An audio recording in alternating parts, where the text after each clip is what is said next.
બહાર દૂર આપણે વન જંગલમાં ના જઈ શકીએ તો કંઈ નહીં, પણ કોઈ વાર નજીકી નર્સરીમાં જજો, મુલાકાત કરજો.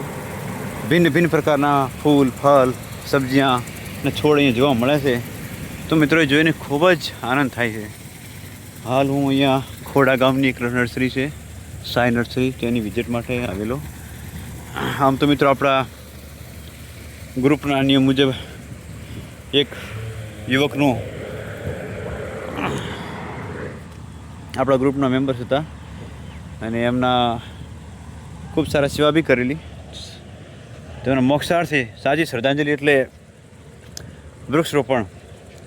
મિત્રો, વૃક્ષના રોપણ માટે આપણે એમના ભાઈ ચેખલા ગામના વતની સાહિલભાઈ, જેમની બહુ જ છોટી આયુમાં આકસ્મિક મૃત્યુ થયું, અને એમને શ્રદ્ધાંજલિ આપવા માટે એક વૃક્ષ ઉંબરાનું લઈ જઈશ, કેમ કે ઉંબરામાં વધુ ને વધુ ફળ લાગે છે અને એમાંથી પુણ્ય મળે. મિત્રો, જે પણ કોઈ દેવ થઈ જાય, માણસ સ્વર્ગ થઈ જાય, તો એના માટે આપણે માણસ જમાડીએ, પુણ્ય થાય. ગાયો જમાડીએ તો બહુ જરૂરી છે જમાડો, પણ ગાય અને મનુષ્ય છે એક જ વાર જમે અને એટલું પુણ્ય મળે.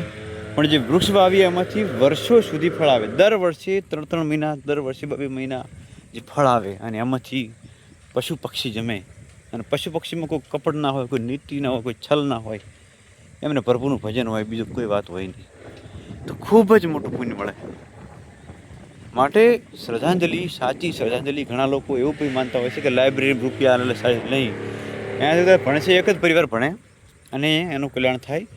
પણ મિત્રો, સાચી શ્રદ્ધાંજલિ જો વૃક્ષ વાવવામાં આવે, જે ભાતીના પૈસા આવે છે એમાંથી, તો બહુ મોટું પુણ્ય મળે. કોઈ પણ વ્યક્તિ વાવતા હોય, એમની સાથે મદદ કર્યા હોય, વૃક્ષ લાવીને આપીને, કાં તો પછી સ્વયં એમના પોતાના ઘરે એમાંથી ફળ વાવે તો એમની યાદગીરી રહે. અને પ્રકૃતિ જ એક માણસનું, આપણા મા બાપનું રૂપ છે, જેના પણ વડવા ધર્યા હોય. પ્રકૃતિ એનું એક રૂપ છે. પ્રકૃતિ ખુદ એક માવતરનું બીજું રૂપ છે. પ્રકૃતિ જે માવતર સાચવે એનાથી ભલા આપણે પ્રકૃતિ સાચવે. જો પ્રકૃતિ ના હોય તો આપણું માવતર પણ પ્રકૃતિ છે. એની પાસેથી ફળ લઈએ, એની પાસે જળ લઈએ, એની પાસેથી પ્રાણો લઈએ. જે મુખ્ય જરૂરત છે એ તો પ્રકૃતિ જ આપે છે. તો પ્રકૃતિ આપણી માં છે, માવતર છે. તો પ્રકૃતિ છે એના છાયાડામાં રહેવા માટે ખૂબ સારું છે. જય મા બનાસ.